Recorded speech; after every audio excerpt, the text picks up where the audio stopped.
सदरुल हिंद मजलिस इत्तेहादुल मुस्लिमीन व रुकन parliament Hyderabad barrister Asaduddin Owaisi ने चीन के मसले पर वजीर-ए-आजम मोदी पर हमला किया। असद ओवैसी ने तवांग में तसादुम की जगह का कुल जमाती वफद के साथ दौरे का मुतालबा किया। अहाता पार्लियामेंट में मीडिया से बात करते हुए उन्होंने कहा कि हम कोई बयान नहीं बल्कि इस मामले पर बहस चाहते हैं। हम तमाम पार्टी वफूद की तरफ से तसादुम की जगह का दौरा भी चाहते हैं। अरुणाचल प्रदेश के तवांग सेक्टर में 9 दिसंबर को हिंदुस्तानी और चीनी अफवाज के दरमियान तसादुम के मंजर आम पर आने के बाद AIMIM के सरबराह असदुद्दीन ओवैसी ने बीजेपी हुकूमत पर तनकीद की है। असदुद्दीन ओवैसी ने दावा किया कि अगस्त 2022 में चीन ने अरुणाचल प्रदेश की सरहद पर अपने फौजियों की तादाद में 75% इजाफा किया था।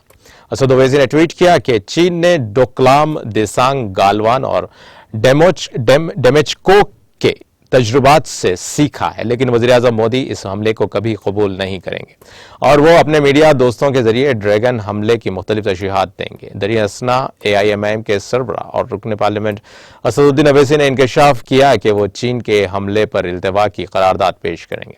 असदुद्दीन ओवैसी ने सवाल किया कि अरुणाचल प्रदेश में हिंदुस्तानी फोर्सेस को मुनासिब तरीके से क्यों तैनात नहीं किया गया। माजी में डोकलाम और लद्दाख में ड्रैगन हमले के तजुर्बे के पस मंजर में अरुणाचल प्रदेश में बड़ी तादाद में अपनी अफवाज को तैनात करने के लिए इक़दाम क्यों नहीं किए गए।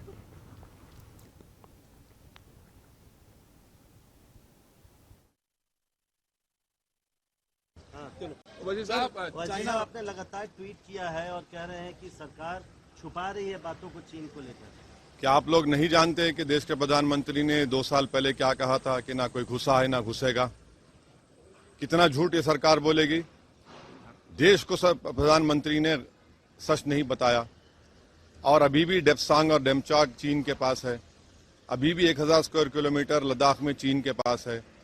ये जो 9 तारीख को वाकया हुआ अरुणाचल प्रदेश में और 12 को रात में मालूम होता है, वो ट्रिब्यून अखबार और फिर विजेता सिंह हिंदू में रिपोर्ट करती है।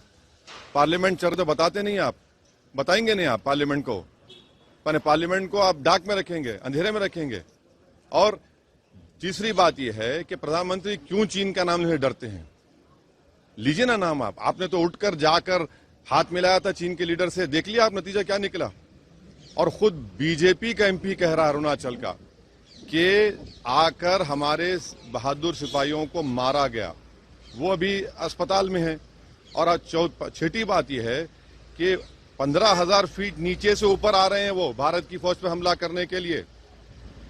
तो प्रधानमंत्री को सबसे पहले पार्लियामेंट में डिस्कशन अलाउ करना चाहिए। सरकार की जिम्मेदारी है, स्पीकर पर, चेयरमैन पर मत डालिए। देश जानना चाहता है कि देश के प्रधानमंत्री आखिर इतना क्यों डर रहे हैं चीन का नाम लेने से। पॉलिटिकल लीडरशिप नहीं दिखा रहे हैं, कोई सवाल नहीं उठ रहा है हमारी बहादुर फौज की बहादुरी पर। यहां पर बुज़दिली के मज़ाहिर अगर कर रहा है तो देश के प्रधानमंत्री सरकार कर रही है। हमने एडजर्न मोशन डाला है, सरकार को, स्पीकर को कहना चाहिए खड़े होकर कि हम उसको कबूल करते हैं, डिस्कशन करवाइए। छुपाने की क्या बात है, डरने की क्या बात है? देश के प्रधानमंत्री के पास 56 इंच का सीना है तो दिखाइए, पॉलिटिकल लीडरशिप लीजिए। चीन को हटाइए उस जमीन से जहां भारत की जमीन है, जहां पर चीन कब्जा करके बैठा है। और डोकलाम में प्रधानमंत्री ने कहा था कि डिसएंगेजमेंट हो गया। कहां डोकलाम में डिसएंगेजमेंट? चीन बैठा हुआ है वहां पर आज भी।